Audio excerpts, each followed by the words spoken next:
42 million. The art world, where paintings change hands for fortunes. Sold, thank you very much.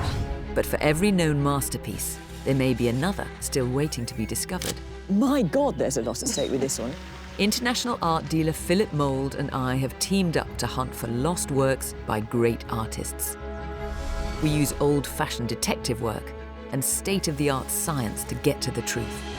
Science can enable us to see beyond the human eye. I don't believe it. Every case is packed with surprise and intrigue. It's like a challenge. Who am I?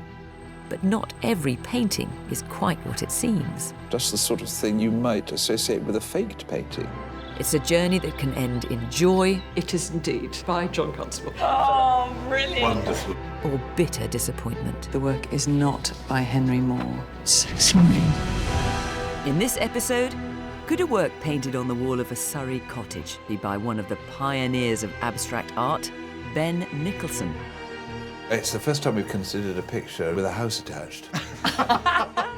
We journey to the far corners of the country in search of this master of British modernism. They just look so cool, don't they?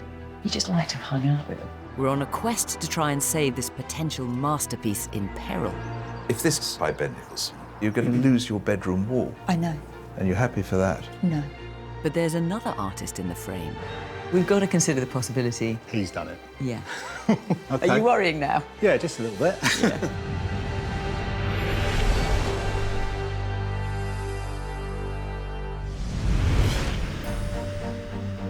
This week's case brings us to leafy Surrey.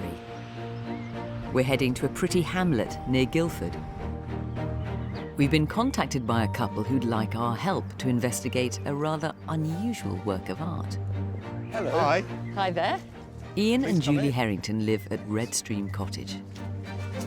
When they moved in nearly 20 years ago, they discovered something quite unexpected in the spare bedroom. Well, this is it. A curious wall painting.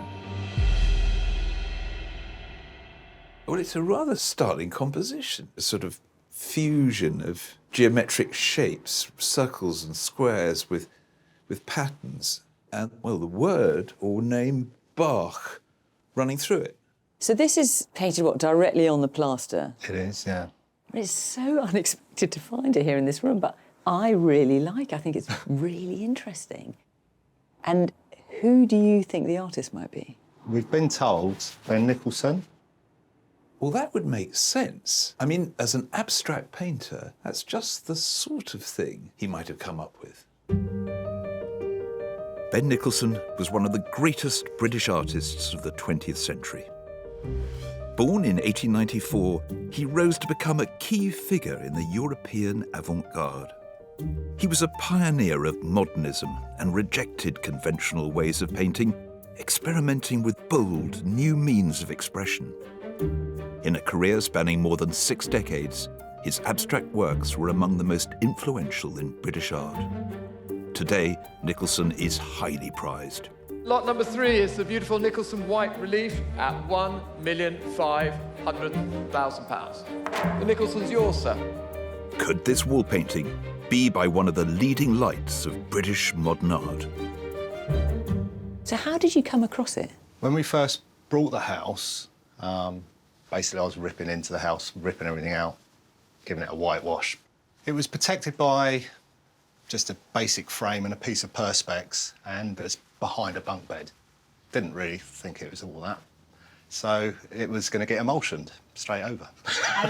But the room was bright blue and yellow, and it was not nice colours. So, and then you had that there with the perspex, so it was all really quite busy. It could have been painted white, that's Yeah. what I was going to do. Or our daughter was only 4 at the time, could have even coloured it in. What with She was crayons going or to, yeah, she something? would have finished it off. Dot to dot. God forbid. Dot to dot. Yeah. But you just don't expect it to be in a bedroom, do you? Well, that sounds like a close shave. So what actually stopped you painting over it? A neighbour, Derek, down the road, come down and introduce himself. We'd been here a couple of days, and he was told by the lady that used to live here, this Ben Nicholson chap had stayed and had done a painting on the wall. And so who were the people who lived here then before? That's the Murrays. Frederick States Murray and his wife, Madge. So the Mr. and Mrs. Murray who lived here, they're no longer around? No. So it all hangs on Derek telling you what he saw and what they told him? Yeah, and this was like 19 years ago, 20 years ago nearly. And have you had anyone round before us to try and establish if it is by Ben Nicholson? There has been a couple of auction houses, but no one's prepared to stick their neck out and say 100%. Ian and Julie want help to get to the bottom of the mystery because they're concerned some home improvements might damage the work. We're currently building an extension right on that corner, so you can probably see that it's not that stable. No, look, it looks vulnerable. Yeah. I mean, this is not on panel or canvas. This is plaster on a wall. Building works around, this is potentially in peril.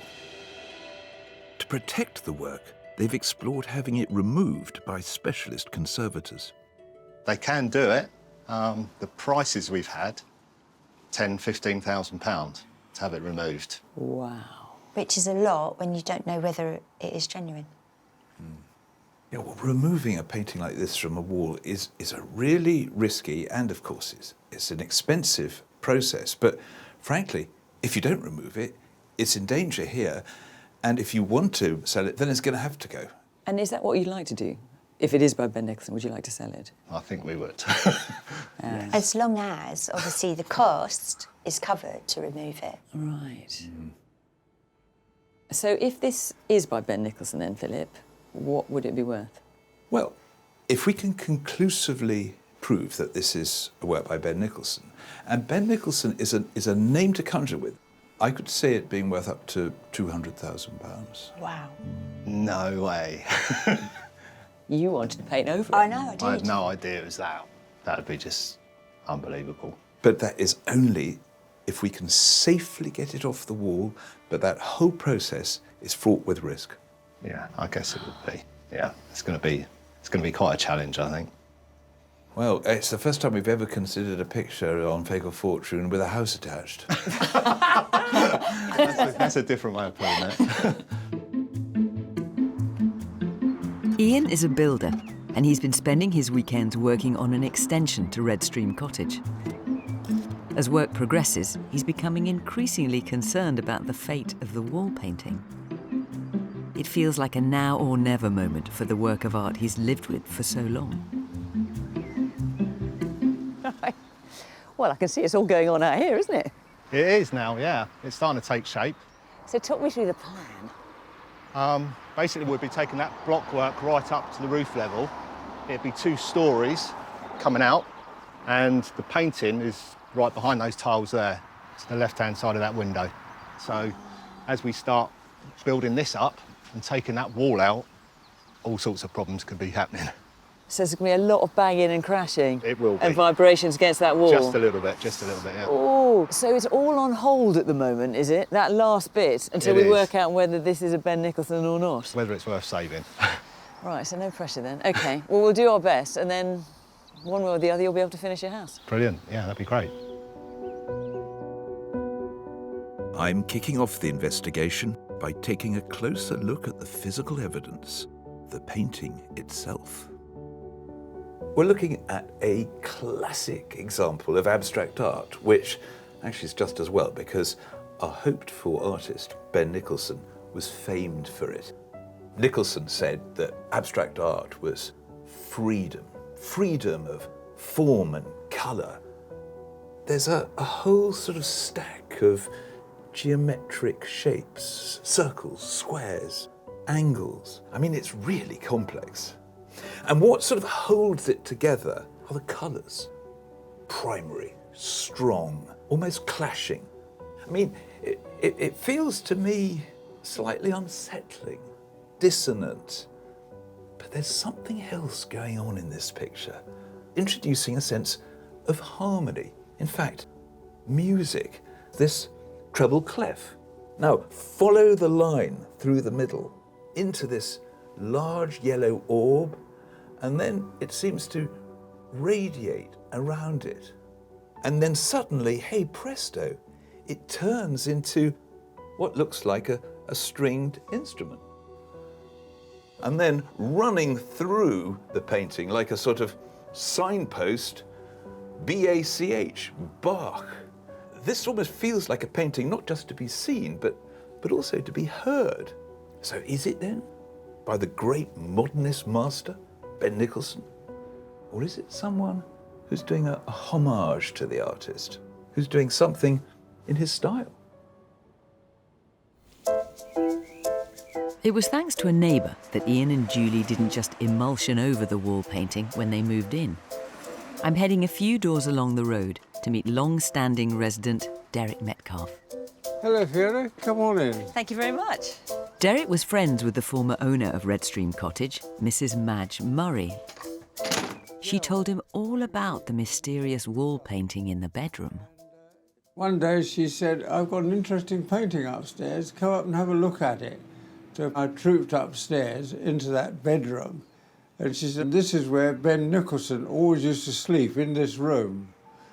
And she said that painting pointing to on the wall was what he did whilst he was here in bed. And she said, I realised the importance of it. So she went into Guildford and organised a sheet of perspex and had it fixed over the wall so that it would never be painted over. And subsequent owners of the house, I always made sure I stressed this point, that that was an original by Ben Nicholson, and it was extremely valuable. So that painting has survived, what, 30 years or so? Yes. Thanks to you. Yeah. Every time I went knocking on the door and telling them that, don't you dare paint that wall. There seem to be some questions now about the authenticity of the painting on the wall. What do you make of that, given what Mrs. Murray told you? I would think if Mrs. Murray said it was Ben Nicholson, you could bet your bottom dollar that was by Ben Nicholson. I mean, if she's up top listening now, she'd say, no, it was by Ben. If only she could tell us herself. Sadly, Derek's good word is not enough for the art world. We need to prove Ben Nicholson painted this wall painting.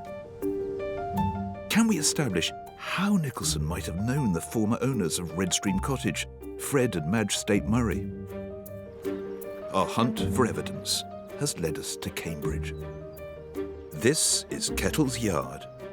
It was once home to art collectors Jim and Helen Eade, and still houses their remarkable collection of modern art. Jim Eade was a friend and patron of Ben Nicholson's. They met in the 1920s when Nicholson was leader of a revolutionary group of artists called the 7 and 5 Society. The 7 and 5 broke all the rules and found radical new ways of expression. With Nicholson at the helm, the group heralded the birth of British modernism. I think that one of its members could provide a tantalising link between Nicholson and the owners of Redstream Cottage. Over there is a work by Ben Nicholson, but next to it, see that rather intriguing pot behind those leaves? This is a work by a fellow member of the 7 and 5 Society, a potter called William State Murray. And crucially, William State Murray was the brother Fred State Murray. You lived at Redstream Cottage, of course. So is it possible then that Fred Murray knew Ben Nicholson through his brother William? This is what we've got to find out. Kettle's Yard curator Eliza Spindle has been delving into the archives. I'm hoping she can shed light on this intriguing link to Ben Nicholson. Eliza, I'm trying to establish a connection between William State Murray's brother Fred and Ben Nicholson, so I'm wondering if you can help. Well, let's start with William State Murray.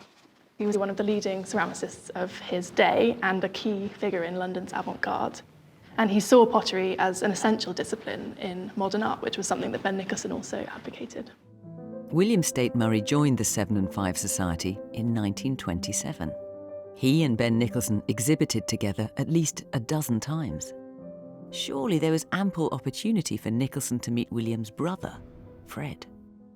Can we make any connection between Fred and Ben Nicholson? Yeah, absolutely. If we have a look at the next folder, we've got some photos of Fred. So this is Fred Murray, owner of Redstream Cottage, a face to a name. And also he was an artist? Well, he wasn't an artist by trade, he was an engineer.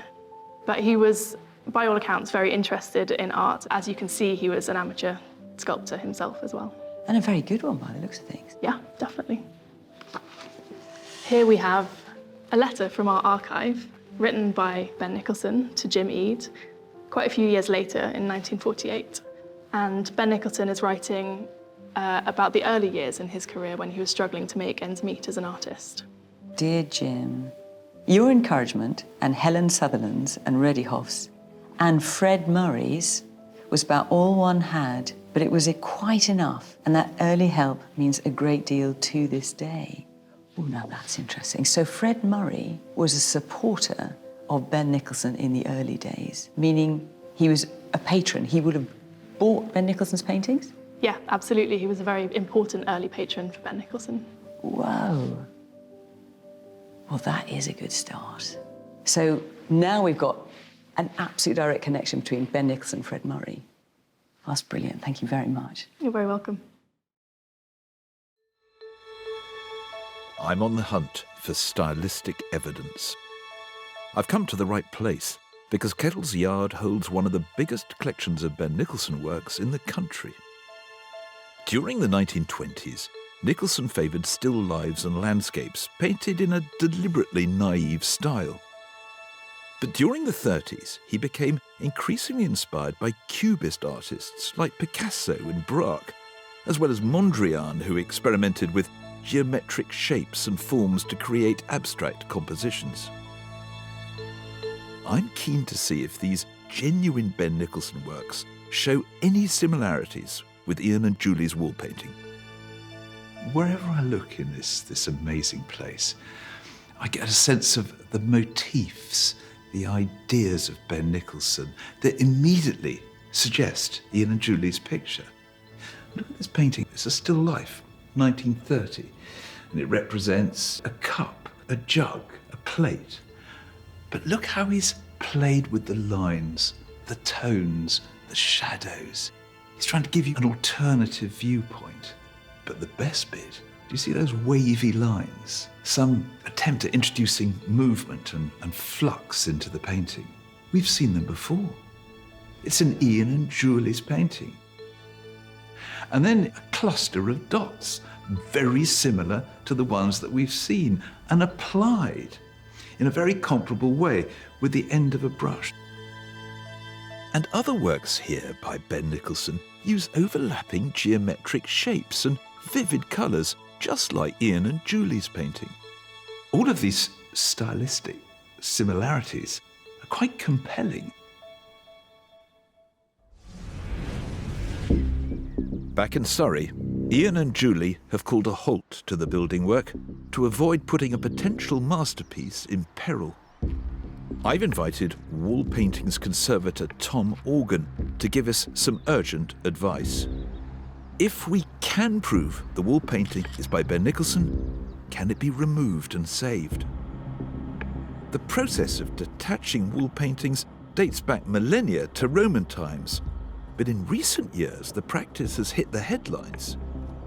The huge popularity of the street artist Banksy has led to a number of his works being removed from buildings to be sold. This has caused controversy, with locals angry that Banksys have been lost for commercial gain. But if a wall painting is at risk of being destroyed, conservators agree that removing it is justifiable as a means of ensuring its survival. Tom is assessing the safest way to rescue Ian and Julie's wall painting. So Tom, from where I'm standing, this looks like a pretty vulnerable picture. Yes, absolutely. Yeah, there's a lot of flaking. There's cracking across the surface, as you can see, and there are areas of plaster loss already on the right-hand side. It looks really sad and tired, doesn't it? It does. It needs some love. It does need a bit of love, absolutely. Now there's going to be building works. What impact could that have? Well, that's the big concern, that you have vibration and movement mean that you have an uncontrolled collapse and loss. Oh, stop it, that sounds dreadful. So how does Tom propose we save the wall painting? The options are really to look at the removal process of the painting from the wall. I mean, there are three options, really. The first one is to remove the paint layer. In this method, a facing material is applied to the surface of the work, then the paint layer is peeled off the plaster. It's risky and it can, of course, cause damage. And you change the surface of the painting in doing it in those ways. So let's not risk or consider that, No, I think. not Julie, at don't all. you? Okay. So what would option 2 be? So the second one is to take the paint layer with the plaster support. What, so sorry, you mean take the plaster off the bricks? Yeah. Yikes. This method involves cutting the paint layer and the plaster away from the brickwork, hopefully in one piece. But this may be too risky for Ian and Julie's wall painting. You've got a relatively thin plaster layer on the brickwork. Yeah. And we know that the way the bricks are laid, they're uneven. And then you hit an obstacle halfway through. There's timber in there as well, so you could have a real issue halfway through the process. It sounds frightening. Very frightening. So, Tom, let's hope there's an option 3. Well, the option 3 is not to get it off the wall. It's to take the wall. Take the wall? Take the wall. So the final option is to remove the wall painting with the wall attached. The process preserves the mural as a mural, so you're left with stabilised paint layers, stable plaster, the brick support all together, and all the surface qualities of the painting are retained. And given the peril that it's in now, you would recommend that as the best option? I think it's something, yeah, that we have to look at seriously. But Julie, if this does turn out to be by Ben Nicholson, you're going to lose your bedroom wall. I know. And you're happy for that? No. Ian will have to put it back. Well, at least you're married to a builder. With such drastic, risky and expensive action needed to save the wall painting, we'd better be sure what we're dealing with. I need some expert help, so I'm heading to Norfolk. I've come to the seaside village of Haysborough. I'm here to meet one of the world's leading Ben Nicholson scholars, Dr. Lee Beard. Lee is one of the experts who'll judge the wall painting, so I'm keen to get his insights. We've arranged to meet at Church Farmhouse so he can tell me about a crucial period in Nicholson's career, one I hope might help us better understand Ian and Julie's wall painting. So, Lee, explain to me the significance of this place. OK, well, this is a place that Ben Nicholson came on holiday in September 1931. He was invited by a group of artists, including Henry Moore and Barbara Hepworth. The world-renowned sculptors. Exactly. If you look in here, there's a letter actually sent from Barbara Hepworth to Ben Nicholson, inviting Ben to join the party. Dear Ben, do come and stay with us in Haysborough. I enclose a photo of the farm. The country is quite flat, but for a little hill with a tall flint church and lighthouse. The beach is a ribbon of pale sand as far as the eye can see. The Moors and ourselves should be so pleased if you came. Nicholson took up the offer and joined the group. His wife, the artist Winifred Nicholson, stayed at home with their young children. An evocative photo captures these bright young things of modern art. Henry Moore stands next to Barbara Hepworth, and seated beside, Ben Nicholson. So this was esteemed company, Exactly. artistic company that he was joining. Yeah, some of the biggest names of British modernism. Quite early on in their careers, I mean, all of them were starting to make a name for themselves in London as artists. They just look so cool, don't they? Especially Barbara Hepworth, with their arms up. You just like to have hung out with them, don't you think, when you look at a picture like that? Yeah, it does look fun. This was a life-changing moment for Ben Nicholson, both creatively and personally. It was here that the 37-year-old artist began a relationship with Barbara Hepworth, who was 28. Soon after, both ended their marriages, and Nicholson moved to Hampstead in London to share a studio with Hepworth. They became the centre of a circle of artists known as the Hampstead Modernists. And how pivotal a moment was this then in Ben Nicholson's development as an artist? Oh, it was extremely important. I think there was a sense of confidence for both artists in moving forward, moving towards abstraction, a complete abstraction in their work. They exhibited their works together, they had joint exhibitions, and were keen to promote the modernism that they were developing. We've established that during the 1930s, Nicholson's style becomes increasingly abstract. Does this help determine when the wall painting might fit into his career? So when it comes to Ian and Julie's picture, you haven't seen it yet, Lee, but you are actually one of the specialists who will be authenticating it or not, as the case may be. If it is by Ben Nicholson, given what you said about this period, would you place it before all this, before 1931, or afterwards? If it is by Ben Nicholson, I would say it's possibly contemporary with, or certainly after this period.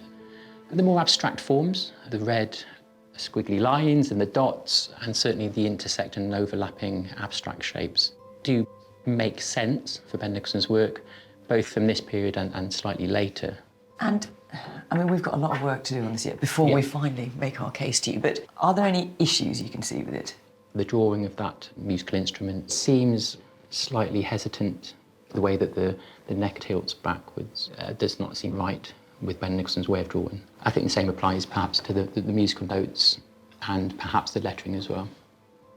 Ian and Julie's neighbour says that Madge Murray told him unequivocally that Ben Nicholson painted this. Does that sway you at all? It's not out of the question that it could have been painted or drawn by someone else. What, like Fred Murray, for example? Possibly. Right. What evidence would help make the case for this? I think the most important thing is really to locate Ben Nicholson in Redstream Cottage. Obviously that would help the provenance a great deal. Back at the gallery, we're getting to grips with the evidence so far. So here we have Ben Nicholson, looking every inch the avant-garde artist, I have to say, and Fred Murray, early patron of Ben Nicholson. So, the good news is we now have a connection between the owner of Redstream Cottage, Fred Murray, and our hoped-for artist. Yes, but the not-so-good news is that one of the experts I was talking to, Lee Beard, is concerned that possibly Fred Murray could have done this painting. And in particular, he didn't like the way the musical instrument was depicted. But I've been thinking about that. You know, stringed instruments abound throughout Nicholson's work. He was influenced by the major Cubist artists in France, Georges Braque, Pablo Picasso, even went to visit their studios. That's where this idea came from. That's why we're seeing it, I think. OK, so this is encouraging then. So the fact that there is an instrument is something that is typical of Nicholson? Yes. And I've shown Ian and Julie's picture to a musical expert who helped me identify the instrument. It's a mandolin, albeit with a bit of artistic license. It seems to have the head of a lute. But look, a mandolin in the background of Hepworth and Nicholson's studio. And here's another one. That's brilliant, isn't it? And look at this painting. And I wonder if that's the same one, look, with the squiggly lines there. Could be. The only thing is, when it comes to the mandolin specifically, Lee Beard had problems with the way it was drawn. He thinks it's too realistic for Ben Nicholson. Yeah. If you look at a classic Nicholson, it's abstracted. He's played with the shapes and colours. Compare it to Ian and Julie's, very naturalistic. There is one thing that Lee says would help us, is if we can place Ben Nicholson in Redstream Cottage. That would really help our case. So we need to get Nicholson in the right place at the right time.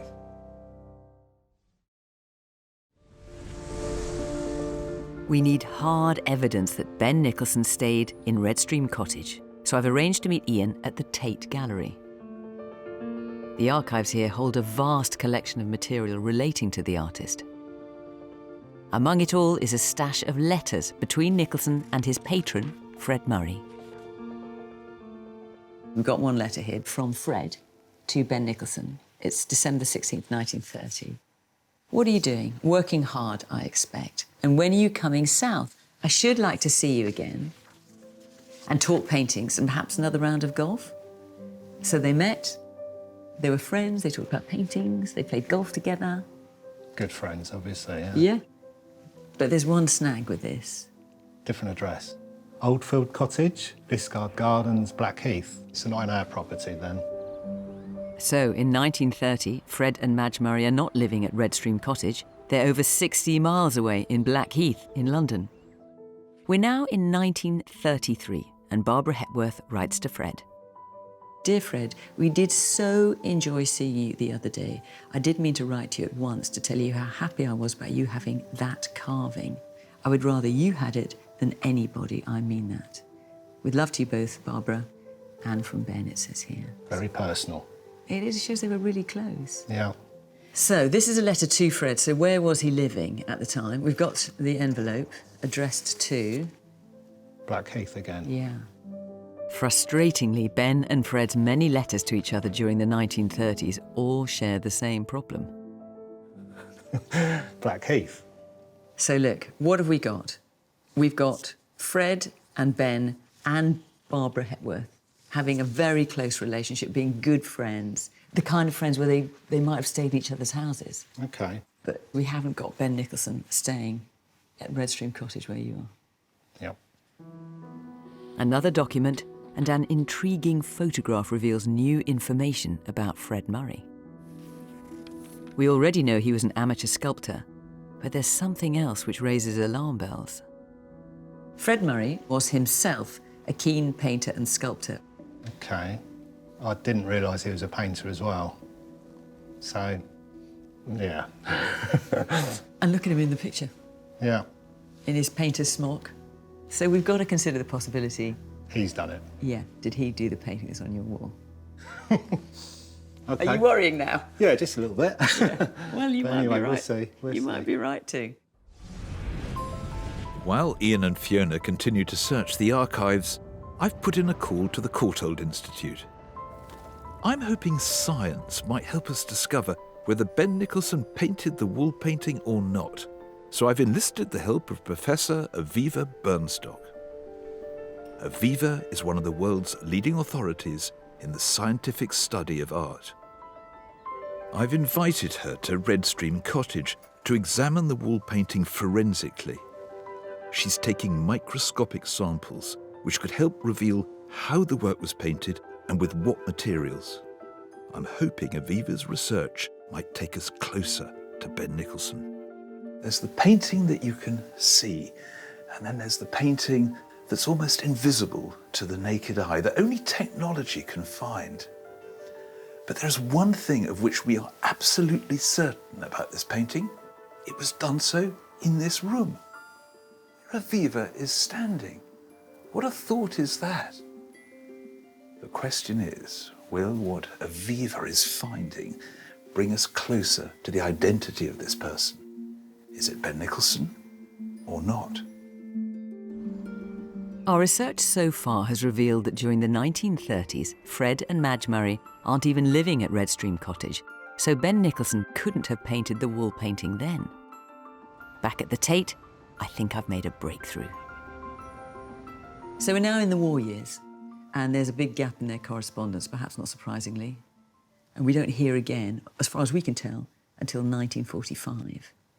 And this is from Ben to Fred Murray, and I just want to point out the address. Redstream Cottage, Berkeley Green, Bramley, near Guildford. That's mine. Bingo. What we need to do now is place Ben in Redstream Cottage. Stay in there. If he's physically going to have painted that on the wall, he needs to have been He there. needs to have stayed there, yeah. So, got a letter here, and this is from Ben to Barbara Hepworth. Right. And he says here, I go to Fred Murray's Saturday the 10th afternoon till Monday morning. Okay. So this is his intention to go. Right. Did he actually get there? Okay. It's a bit tense, isn't it? Yeah, just a bit. Yeah, yeah, it is. Okay. Keep reading. Here we go. This is a letter that Ben wrote to Fred a couple of weeks later, 1947. And he says, I shan't forget the long weekend with you and Madge for a long time. At the cottage. This is him thanking him for being at Redstream Cottage. So he has been there. Yeah. To the spare room. To the spare room, yes, indeed. Brilliant. You're doing well. You're doing really well here. That's better again now. Well, I aim to please.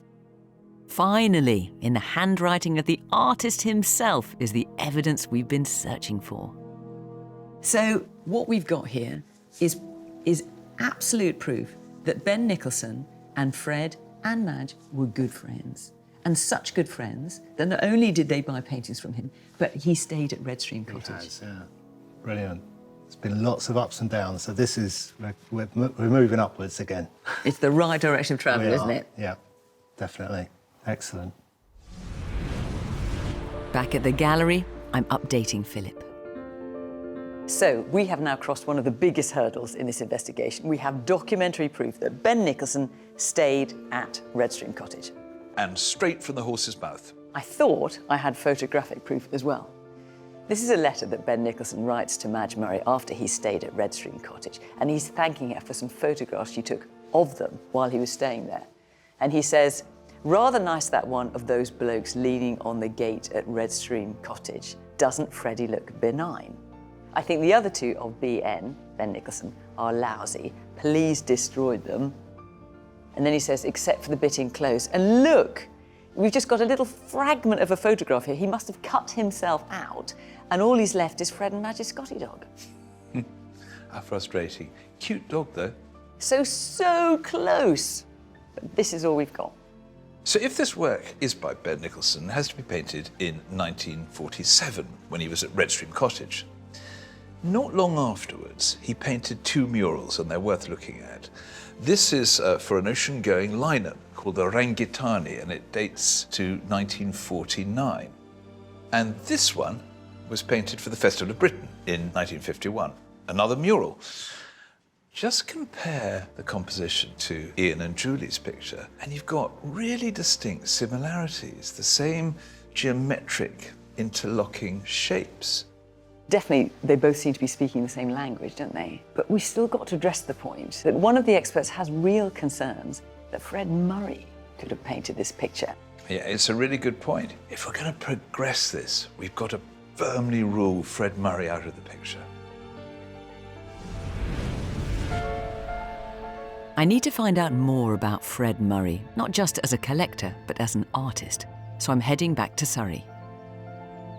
Fred and Madge had no children, but we've managed to track down their extended family. Madge's great-nephews Tom and Peter Sanders and Peter's wife Zena have agreed to meet me. Hi there, nice to see you. Nice to see you too. I'm hoping they can shed some light on Ian and Julie's wall painting, especially as it turns out they were frequent visitors to Redstream Cottage. That's us in 1963, I think, with Uncle Fred. That's me on the left, and it's Peter in the stream. This is immediately opposite Redstream Cottage in a garden that they owned. Tell me about Madge, what was she like? She was just a very, very special aunt. We were always very warmly welcomed, and she made a great fuss of us. And what about Fred? What was he like? Very warm and a tremendous sense of fun. I remember the laughter. Yeah, lovely man. They sound like a great couple. Yeah. Fred and Madge were married in 1927. Madge shared Fred's love of art. She had a loom and made textiles. Madge's family have been searching through her papers for any information about Ben Nicholson's stay at Redstream Cottage. So this is an envelope in Madge's handwriting. 2 negatives. Ben Nicholson at Redstream Cottage weekend. Ben Nicholson at Redstream Cottage. The negatives are difficult to see clearly, but helpfully Tom has had some prints made. This is at Redstream Cottage, isn't it? That's the studio behind Redstream Cottage, yes. So here's Ben Nicholson with a painting of his, one assumes? That is right, and Fred owned that one. That's Ben Nicholson sitting on the step of the studio in the garden at Redstream Cottage, along with the Scotty dog. I recognise that dog. This is the photo Ben Nicholson cut himself out of because he said he looked lousy. Now we can see the bigger picture, with the artist in tow. So here we've got the photographs of Ben Nicholson staying at the cottage. Let me show you the painting that we're looking at. Do you remember any conversations about who might have done this painting? Not specifically. Not specifically. It was part of an environment of endlessly fascinating art objects.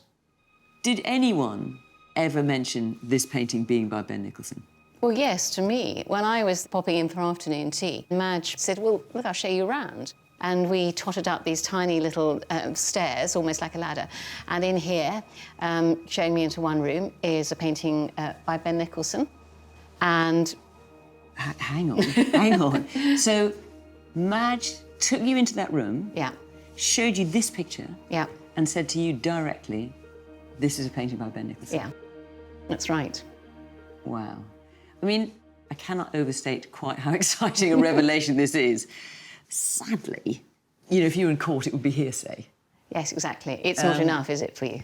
It's not. I mean, it's really close, but it isn't enough. And there are still question marks over that painting on the wall. It hasn't been accepted as a Ben Nicholson. With a leading expert questioning whether Fred Murray did the wall painting, I still need to see what Fred's art looks like.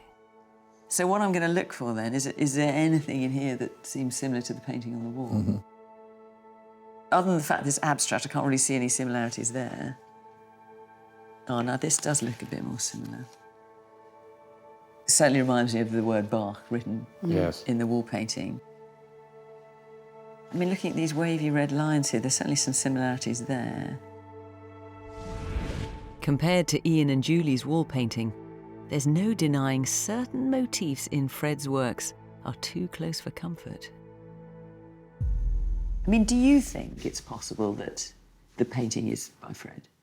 I think if it had been, we would never have heard the end of it at home. What, because he'd have been proud of it? Because he would have been proud of it, and because our dad would have been very proud of his uncle. And I'm quite sure that we would have heard that story. Who do you think painted the wall painting? Oh, very definitely Ben Nicholson. I agree, Ben Nicholson. Yes, I have no doubt it's Ben Nicholson. Well, that is very strong testimony indeed. Let's hope it's enough to persuade the experts. I hope so. Yeah. I hope so. Back at Redstream Cottage, I'm giving Julie the good and the bad news. Oh, wow! So speaking to Madge's family, it is their belief, unequivocally, that the picture is by Ben Nicholson. Goodness. In the art world, it's called a traditional attribution, and it's always comforting. The fact that it's been known in the family as a work by Ben Nicholson. But there's no denying Fred's artworks have brought a troubling twist to our investigation. Quite similar to our painting on the wall, isn't it? It's quite close.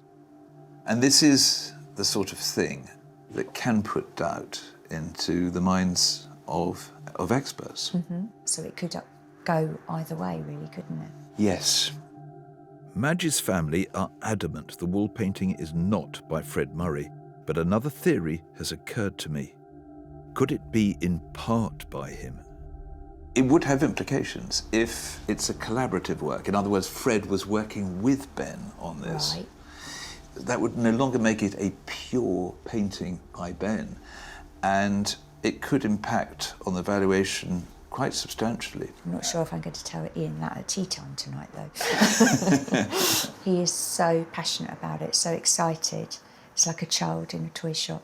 So our job now is to try and prove that this painting is 100% by Ben Nicholson. Please do it for Ian.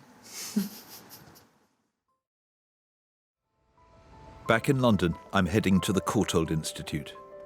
We need to determine whether the wall painting is the work of two hands or one, so I'm hoping Professor Aviva Bernstock can help. Aviva has been studying the samples she took from the painting. Like slices of cake, these cross-sections allow us to see the different paint layers, revealing how the work was constructed. I've asked Aviva to take us through every stage of this mysterious work of art. So, Aviva, what have you managed to deduce? Well, what was interesting is I took samples right down to the brick of the wall. So the first bottom layer that you see that looks brown is where I think I scraped the brick. So I think that's particles of brick. And then on top of that is a really thick layer of chalk and some sandy brownish material, which might be plaster. And then over that is that black layer of mould. Nothing wrong with a good bit of mould. So there are quite a few other layers on top of that, some chalk-containing layers and house paint. So everything you've shown me is basically a history of the bedroom. Yes, absolutely. There's no end to what you can discover, is there? I mean, how that bedroom was decorated in the past. And on the very top, there is a priming layer, which I think was applied by the artist, which was much whiter than it appears now. It's absorbed quite a lot of dirt. So the background of the wall painting was much whiter when it was painted, which would have made the composition even more striking. Now we've reached the painted surface, can Aviva ascertain the order in which the work was executed? This might get us closer to working out if Ian and Julie's wall painting is by one hand or two. This is how I think it was painted. So first the large circle was drawn in with a compass, and after that the horizontal rectangle was put on with one corner in the centre of the circle. And then the square on its side with double edges. This is utterly intriguing. So you're actually demonstrating here that the narrative, how each stage happened. Yeah, I think from close looking we can work out how this composition was put together. As the many stages of Ian and Julie's wall painting are revealed, I'm struck by the complexity of this composition. Whoever painted this is playing with space, working on multiple planes. Shapes are intertwined, lines overlap and disappear behind neighbouring forms. The musical motifs pierce and permeate different phases of the design. It feels like this is a virtuoso at work.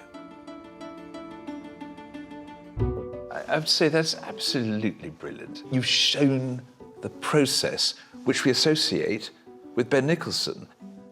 And that is just playing with planes and edges. But does it take us any further to being able to determine whether this is one hand or two? Well, it seems to me that the same materials have been used at different stages of the composition, overlaying elements, working together, which I would have thought was done by one person. I think that's more likely. So the complexity of the wall painting suggests there's only one artist at work. But can we nail that artist as Ben Nicholson? Back at the gallery, we've invited Ian and Julie for a final update. So, here's the man at the centre of our mystery, Ben Nicholson. This isn't actually him painting the picture on your wall, sadly. That would be amazing. That would have been good. That's not our bedroom. No, that isn't. But we have already proven, as you know, that Ben Nicholson stayed at your cottage, at Redstream Cottage, in May 1947. But getting into the house is great and all fair and well, but we need to make that extra bit of connection between the painting on your wall and the artist. So we've been taking a closer look at this inscription, Bach, which of course refers to the 18th century composer Johann Sebastian Bach. Now, digging in the Tate archives, we have a letter here, and this is written in June 19th, 1947, just a few weeks after he stayed at Redstream Cottage. He's written to a famous patron of his, Helen Sutherland, also she was a friend of his. He's written, "Dear Helen, I said I would write and tell you what records I got with your Christmas present." And he lists them, and look, three records by Bach. Oh, wow. He says, "I fell for Bach, which feels so close to my own idea of life." So obviously he was really passionate about Bach. Well, crucially, it's all around the time when he stayed at Redstream Cottage. And there's more. This is one of Ben Nicholson's notebooks, and look, here's 6 more Bach records. I mean, he was clearly obsessed with Bach. Yeah. And hopefully the passion that he was feeling for Bach come out in our painting. Why not? I mean, he's knee-deep in the records. And this gives us that tangible piece of evidence, the connection. The word Bach now suddenly means something. And if your painting is by him, it's not ridiculous to suppose that he might have been listening to the music as he put the paint upon the wall. That's a lovely thought, isn't it? Listening to the music. Yeah, and who else would start thinking about introducing that into the painting? It makes sense. Let's hope it's him. We've done all that we can. It's now time for 3 leading authorities on Ben Nicholson's work to examine Ian and Julie's wall painting and give their verdict. We've already met Dr. Lee Beard. He's working with Dr. Rachel Smith to compile the catalogue raisonné, the complete list of Ben Nicholson's authentic works. They're joined by Dr. Chris Stevens, former head of modern British art at the Tate and now director of the Holborn Museum in Bath. The overlapping of different shapes reminds me of some other of his compositions. Well, I think that sort of playful ambiguity between what's in front and what's behind is very Nicholson. The musical notes and the treble clef just feels too obvious for Nicholson. He would have more fun with them, I think. When Ben Nicholson died in 1982, aged 87, he was an internationally famous artist whose work was seen to encapsulate the very essence of British modernism. Could Ian and Julie's wall painting be part of his great legacy? The experts have deliberated and they've reached a conclusion. The day has come to find out if Ian and Julie's wall painting is a genuine work by Ben Nicholson. I think we've made a really strong case for this picture. We know that the former owners of Redstream Cottage, Fred and Madge Murray, were friends and patrons of Ben Nicholson. And we have cast iron proof, thanks to photographs and letters, that Ben Nicholson stayed at Redstream Cottage. And we also know that Madge Murray told Ian's neighbour Derek, as well as members of her own family, that Ben Nicholson painted that picture on the wall. On the other hand, we also know that experts have concerns about some aspects of the picture, and that is a worry. The outcome of today will decide whether or not Ian and Julie's painting is taken down and conserved or left where it is, risking further deterioration. The evidence for it stylistically, to my mind, is very powerful. This has all the characteristics, the motifs of a work by Ben Nicholson. And the complexity and the multi-layered nature of it would suggest the work of one hand rather than two. And also, there's the inscription Bach running through it. And we know that Nicholson's passion for the composer surfaced at the exact time that he was staying at Redstream Cottage. Set against all of this, however, is the thought of Fred Murray, the artist, someone who worked very much in the style of Ben Nicholson. In the end, will that cast an irredeemably dark shadow over this picture? Ian and Julie are on their way to the gallery, and we're all about to discover whether their painting has been accepted as a genuine work by Ben Nicholson. Hello. Hello. Hiya. So this is the moment. Dare I ask, how are you feeling? I think he's pretty nervous. And what about you? I don't really know, actually. I think I'm going to catch him if he falls. Well, look, we submitted our dossier of evidence to the Ben Nicholson experts, and the verdict is in here. So, I'm feeling quite tense myself now. Philip, just remind us, if this is a work by Ben Nicholson, what kind of value are we talking? Well, if this could be proved to be a genuine work by the great painter, it's worth £200,000. And that would allow you to save the work, to have it preserved. And if it's not? Well, if it's not, then it's just a pretty piece of decoration painted on the bedroom wall. And it's, with much consideration, worthless. Are you ready for me to open this? Yes, Champagne or beer?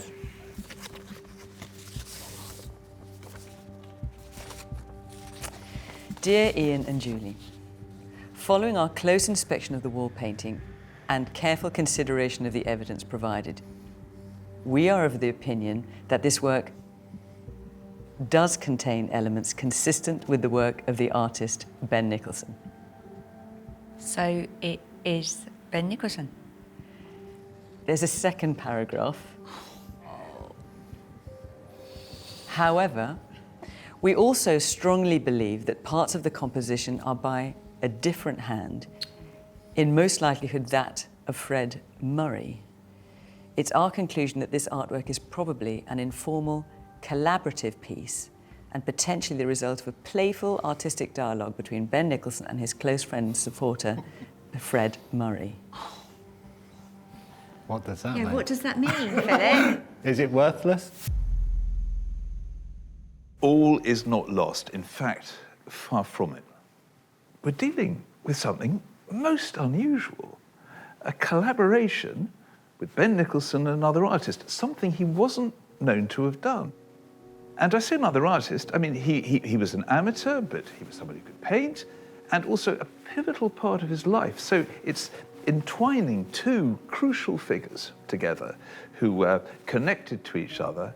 It's a very personal thing. I just assumed, well, it's either going to be Ben or Mr. Murray, so to have them both there, it's a story, isn't it? It's great. I can imagine lots of people being both intrigued and drawn to it, and potential collectors as well. And I think it would be worth between £50,000 and £100,000. I'm glad we kept it. I'm glad we kept it. That's brilliant. And what do you think you'll do with this now? I mean, we'll obviously... It's coming off the wall. Is It's coming off. Oh, without a doubt, yeah. Do I have to be at home when it's coming off the wall? It's too fragile anyway, and it's not, you know, it needs looking after. So next step, try and get it off the wall. Yep. That's up Fingers to you. crossed, yeah.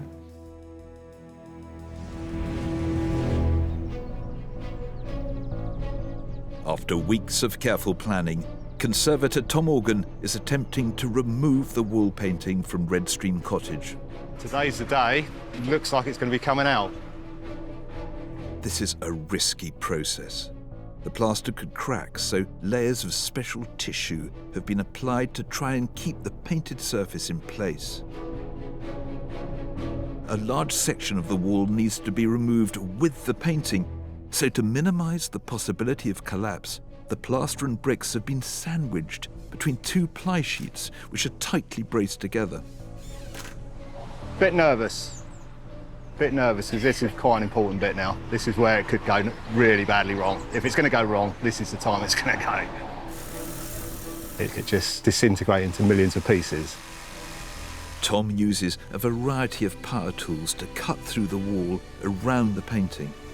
It's been a long day. They've been up there quite a few hours. If I'd been doing this, we would have had a big cutter and it would have been done in about 30 minutes, I would have thought. But it wouldn't be in one piece.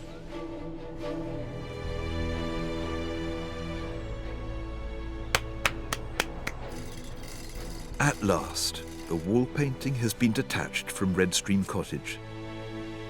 It's now on its way to Tom's studio.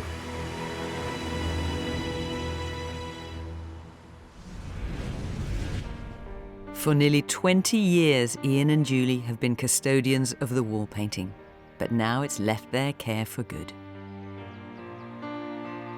This extraordinary work of art has been rescued from any further damage and deterioration. Over the coming months, it will undergo painstaking restoration to get it ready for sale as a work by Fred Murray and Ben Nicholson.